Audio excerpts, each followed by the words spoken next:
At the beginning of the second season finale of The Serpent Queen, Princess Margot is seen throwing a violent tantrum after learning that she is going to marry her cousin, Henri of Navarre. Meanwhile, her brother, King Charles, is seen avoiding the flying furniture and attempting to calm her down.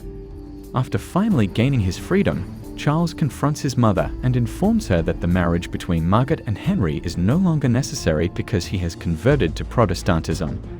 Catherine is of the opposite opinion, asserting that the wedding is the only way to bring an end to the civil war. Catherine breaks the news to Charles that he is terminally ill and that his conversion will not be significant for a time. Charles reacts by saying that he may be dying, but he is determined, and he proposes that she find something else to do in her own time. When it comes to bringing their family to power, Antoinette de Guise and her son Francois reevaluate the strategies they have been using.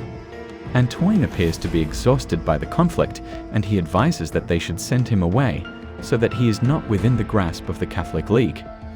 Additionally, he suggests that Annette should retire from the court. Nevertheless, Antoinette is not yet ready to abandon the first plan, and she gives Francois the instruction to compose a letter to Margot in which he suggests that they meet privately so that he might seduce her. As soon as the news spreads, Margot will be ruined, the marriage to Henri will not take place, and Francois will ascend to the kingdom in accordance with his status as Margot's husband. Catherine dismisses the letter that Francois had written to Margot after it has been intercepted by Rahima and shown to her. Catherine makes a remark to Jeannette as they are strolling together on the grounds. She also provides Jeannette a friendly air and says that she appears to be out of sorts.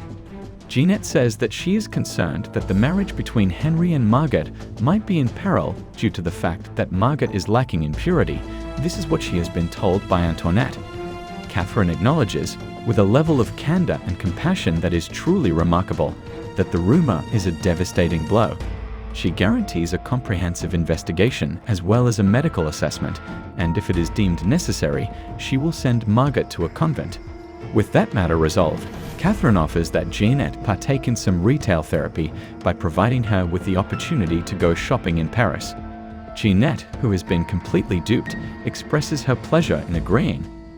Jeannette is having a good time shopping in Paris, but she unexpectedly walks into a store where Angelica is pretending to be an assistant. A pair of leather gloves is recommended by her, and Jeannette decides to try them on. However, she quickly discovers that they contain something that is burning her. She is unable to remove them, and as she collapses, she passes away. After hearing the news, the Bourbons assemble at Edith's tent to express their sorrow over Jeannette's passing. In the meantime, Catherine denies any connection. Rahima expresses her sorrow. The Bourbons' suspicions, on the other hand, are heightened when Catherine agrees to transfer the regency to Edith as soon as Henri and Margot's wedding is consummated. She even offers Edith and her followers a safe passage to Paris. Similarly, Montmorency is dubious of the entire setup, which is exactly what he ought to be.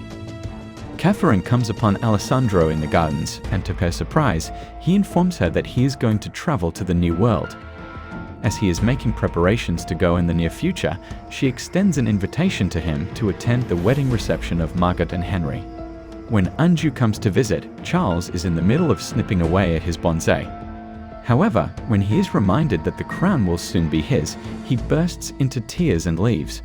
Catherine is going to be Charles' next guest, and she is going to arrive with an urgent matter. During this very moment, Margot is snuggling up in bed with Francois. The happy pair is, in fact, in the midst of some unremarkable lovemaking when Charles suddenly comes in and tells Francois to leave the room. Margot is slapped by Charles, who asserts that she must marry Henri and blames her for all that has happened. Before he goes, he inquires of Catherine whether she is content at the moment, and Margot, who is crying once more, begs her for assistance. While Henri is getting ready for his wedding, he is wearing a new clothing. He is in a good mood because he has feelings for Margot. Antoine becomes rather paternal, expressing worry and affection for his son, and expressing sadness that Henri's mother is not among them. His father and uncle warn Henri against women who are nasty and predatory. His father is informed by Henri, who is by far the sharpest knife in the Bourbon drawer, that he enjoyed being at the heart of intrigue and power, but that he does not have strong sentiments about it. He will be okay. In a moment of shock, Antoine mutters to himself that his son is a complete psychopath as he walks away. After arriving in Paris, Edith and her followers assemble in front of the cathedral, which is the location of the wedding ceremony between Henri and Margot. It is Antoine Guise who will preside over the ceremony, and he will inquire of the assembly whether there is any reason why the wedding should not take place. Antoinette gives Francois a gentle prod, but he remains silent. If the couple wants to show that they are okay with the marriage, they are instructed to bend their heads. Although Henri does, Margot continues to firmly keep her head held high until Anjou forces her to lower it.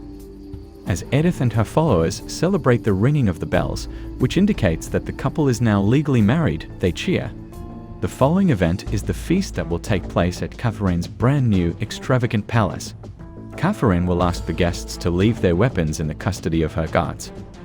On the other hand, Montmorency discovers Catherine just before the celebration begins, and he recommends that they should make use of this opportunity to repair old wounds. In order to protect the qualities that he is aware Catherine possesses, he suggests that they retire together and quit the court. She consents to get together with him in the courtyard after the celebrations have concluded. One more awkward betting in which Henri and Margot act out the consummation of their marriage in a matter of seconds is something that we take pleasure in. The performance is criticized by Anjou for being made too quickly, but Catherine praises the duo for their effectiveness. While this is going on, Antoinette de Guise and Antoine de Bourbon find themselves in a pleasant corner to talk about the death of his wife, whom he had only cheated on a few times with Antoinette. In addition, they have concerns regarding the marriage between Henri and Margot, as well as Edith's increasing influence. She offers that they depart together, but he insists that they do not because it is his son's wedding. There is one last favor that Catherine asks her son Charles to perform for her. He must sign the Regency over to Edith. Before Charles can raise any questions, Catherine diverts his attention with his new fiancée, Sissy of Austria. Charles is already intoxicated and disoriented, but Catherine distracts him with her.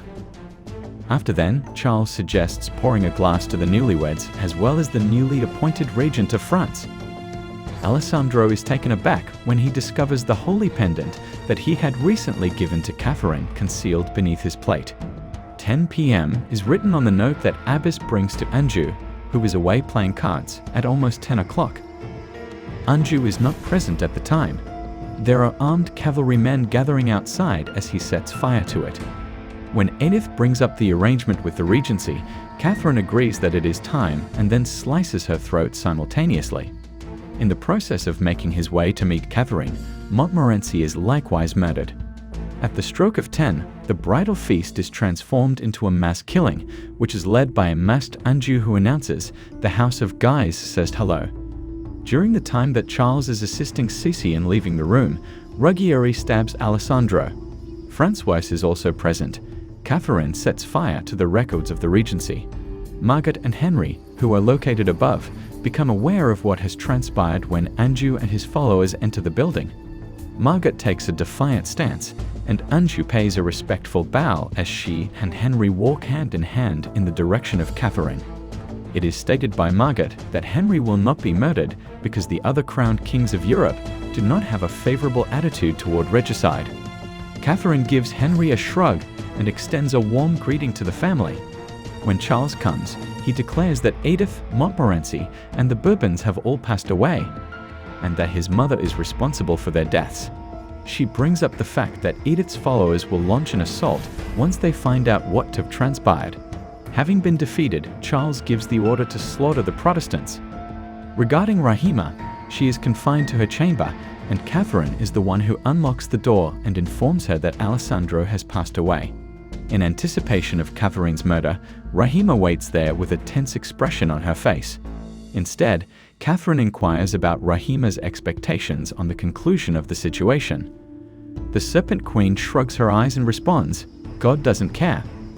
Rahima responds by saying that God will not forgive Catherine. Rahima says that if Catherine murders her, she will kill her own flesh and blood. Romina is pregnant with Alessandro's child. Catherine intends to kill Rahima. After a sigh, Catherine gives the order for the guards to bring Romina some food. The next day, Catherine reveals that this attempted coup was unsuccessful due to the circumstances. As a result of the Guises' imprisonment, the Catholic League is executed by hanging. The faith of Antoine is shattered, and he makes a solemn vow to exact revenge on Catherine. As Antoine and Louis emerge from a collective grave, the Bourbon brothers are able to live. Antoine crawls out of the Seine. There is always the spare, Anjou, who is not the most stable member of this clearly chaotic family. Charles is becoming ill, but there is always the additional member. At the very least, Margot and Henri have a conclusion that is at least somewhat joyful, until Starz decides to go ahead and produce season 3 anyway.